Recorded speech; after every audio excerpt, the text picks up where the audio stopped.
10-20 tahun yang lalu, di tempat umum kita akan banyak nemuin orang yang membaca atau ngobrol. Sekarang, kebanyakan orang nunduk menatap smartphone. Evolusi smartphone merasuk ke dalam keseharian kita. Banyak orang yang gelisah dan nggak tenang kalau nggak megang smartphone. Kamu sendiri lebih milih nggak bawa dompet atau nggak bawa smartphone? Masalahnya, kita pakai smartphone bukan cuma di waktu luang aja, tapi juga waktu kerja dan waktu belajar.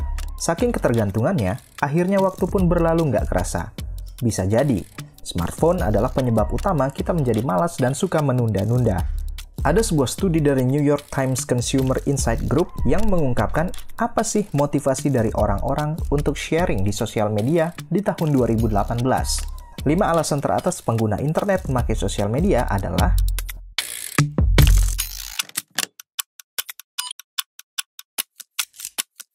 faktor-faktor ini menyebabkan sosial media berevolusi, dari yang sekedar cuma menjaga silaturahmi dengan teman dan keluarga, menjadi sesuatu yang membawa dampak besar ke masyarakat.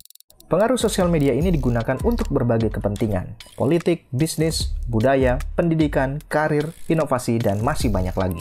Studi dari PEW Research di Amerika Serikat nemuin bahwa 1 di antara 5 orang dewasa dapetin news politik dari sosial media. Studi tersebut juga nemuin kalau orang yang ngambil news dari sosial media, informasi yang mereka dapatkan itu cenderung kurang akurat dan lebih gampang termakan sama klaim-klaim yang nggak punya dasar atau hoax. Tapi dibandingkan dengan dulu, pengaruh sosial media di kampanye-kampanye politik itu meningkat dengan drastis di zaman sekarang.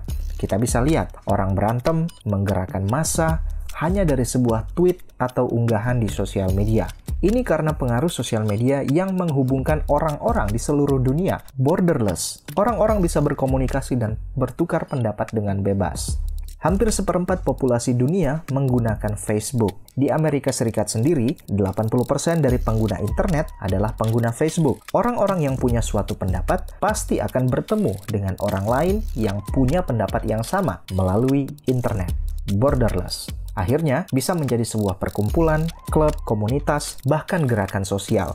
Bayangin, tanpa internet dan sosial media, orang-orang dengan interest yang sama akan sulit untuk ketemu. Tanpa sosial media juga, isu atau suatu masalah tidak akan terekspos secara luar biasa. Sekarang, apa sih yang nggak kita tahu? Isu kecil bahkan bisa menjadi trending di mana-mana. Dari genggaman tangan bisa menjadi konsumsi massa yang luar biasa besar. Ada satu realita miris mengenai sosial media. Berdasarkan studi dari University of British Columbia Southern School di tahun 2013, di mana sisi baiknya, sosial media membuat orang-orang menjadi lebih aware terhadap sebuah isu sosial. Tapi sisi buruknya, yang jadi pertanyaan adalah, seberapa banyak orang-orang yang aware tadi melakukan tindakan yang nyata? Orang-orang aware dan ngasih dukungan terhadap suatu persoalan.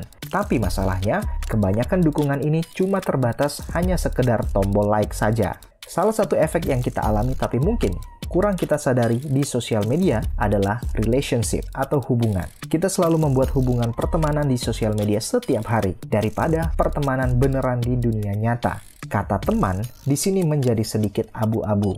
Teman beneran itu saling tahu satu sama lain, berinteraksi beneran, dan punya ikatan pribadi. Bukan cuma sekedar tombol like. Kenapa orang-orang bisa sangat lengket dan adiktif dengan smartphone dan sosial media? Manusia adalah makhluk sosial, nggak bisa hidup tanpa komunikasi dengan orang lain. Dulu, kalau kita kurang komunikasi dengan orang lain, kita lampiaskan misalnya dengan nulis, diary, game, dan lain-lain. Sekarang, semuanya tergantikan dengan smartphone dan sosial media. Untuk orang-orang yang nggak bisa lepas dari smartphone dan sosial media, mereka adalah orang yang nggak tahan dengan keheningan dan suasana kesepian. Dari pemeriksaan psikologis, orang-orang kayak gini ternyata punya sifat terbuka yang kuat. Kalau lagi ngerjain sesuatu, selalu mikirin tentang orang lain. Orang lain ngepost apa ya? Selesai update selalu penasaran. Udah berapa yang like ya? Kalau ada bunyi notification, nggak tahan sama rasa penasarannya. Orang kayak gini juga adalah tipe yang tidak bisa tahan dengan dorongan ketika ingin mengecek sesuatu. Misalnya, tiba-tiba kepikiran tentang A, langsung browsing, padahal lagi ada kerjaan atau something.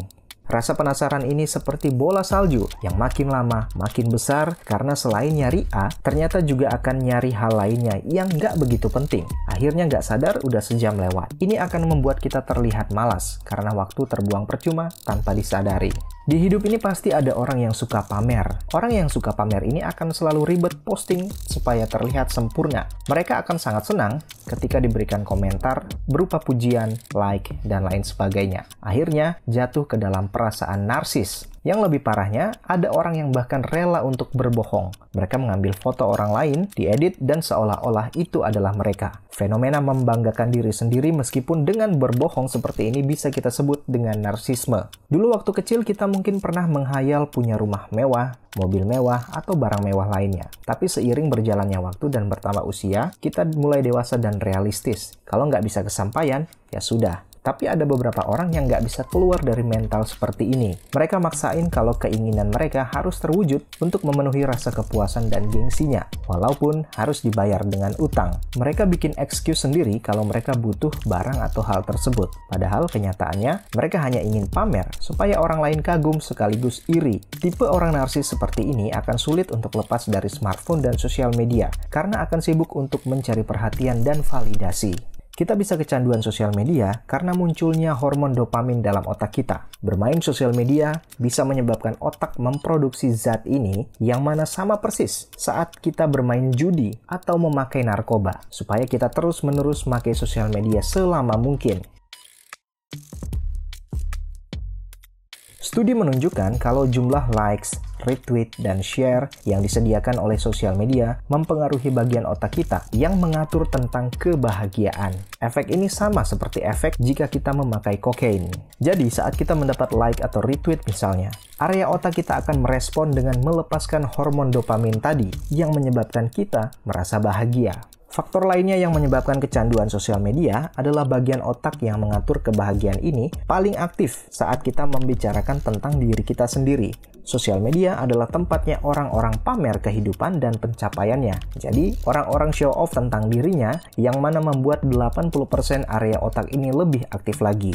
Sosial media akan menjadi masalah kalau dianggap sebagai tempat pelampiasan stres, kesepian, atau depresi. Untuk orang-orang ini, sosial media dipakai untuk terus-menerus mendapatkan atensi dan kebahagiaan yang sebenarnya tidak mereka dapatkan di kehidupan nyata. Akhirnya, menjadi lingkaran setan. Kebiasaan ini lama-lama akan berdampak di masalah interpersonal, seperti nggak peduli lagi sama hubungan di kehidupan nyata, tanggung jawab di sekolah atau pekerjaan, kesehatan fisik, dan mood swing.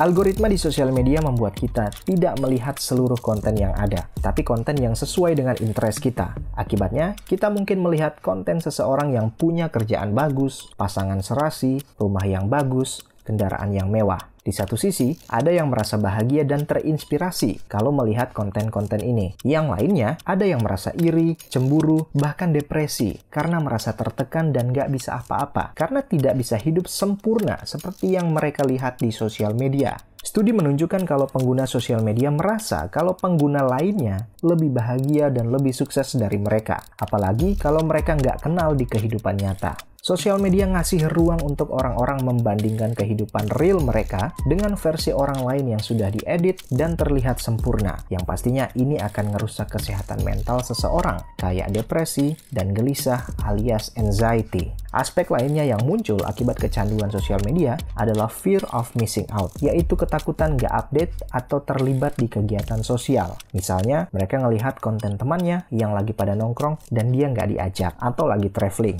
Akhirnya, mengalami anxiety kalau nggak ada yang merindukan atau menantikan kehadirannya, dan akhirnya dilupakan. Sebagai hasilnya, orang ini akan semakin aktif di sosial media agar nggak ketinggalan info apapun. Studi dari California State University nunjukin bahwa mereka yang mengunjungi sosial media lebih dari 58 kali dalam seminggu cenderung 3 kali merasa terisolasi dan depresi dibandingkan dengan mereka yang memakai sosial media kurang dari 9 kali per minggu. Kompetisi untuk mendapatkan like dan perhatian di sosial media bisa menyebabkan cyberbullying, dan perilaku ini berbahaya karena nggak sedikit yang menyebabkan kasus bunuh diri. Survei yang dilakukan oleh The Cyberbullying Institute pada tahun 2019 ke murid SMP dan SMA di Amerika Serikat nemuin bahwa 36% laporan pernah mendapatkan cyberbullying, 15% mengaku pernah melakukannya, dan 11% melakukannya lebih dari 2 kali. Para remaja bisa salah menggunakan sosial sosial media untuk menyebarkan rumor, hoax, dan lain-lain. Kita juga pasti tahu, apapun yang kita posting di sosial media, ini bisa menjadi selamanya berada di sana, bahkan setelah kita hapus. Kadang ada orang yang salah menempatkan konten yang seharusnya bersifat private, misalnya foto, video, atau bahkan bahan bercandaan. Ini bisa menjadi jejak digital dan kemanapun kita pergi, it stays with us. Sosial media punya dampak dan efek yang besar di kehidupan manusia zaman sekarang. Efeknya ada yang baik, tapi juga ada bayangan dampak buruk yang selalu mengikuti. Menggunakan sosial media bukanlah hal yang terlarang. Tapi ingat, ada batasan-batasan yang sebaiknya kita jaga untuk terhindar dari dampak negatifnya.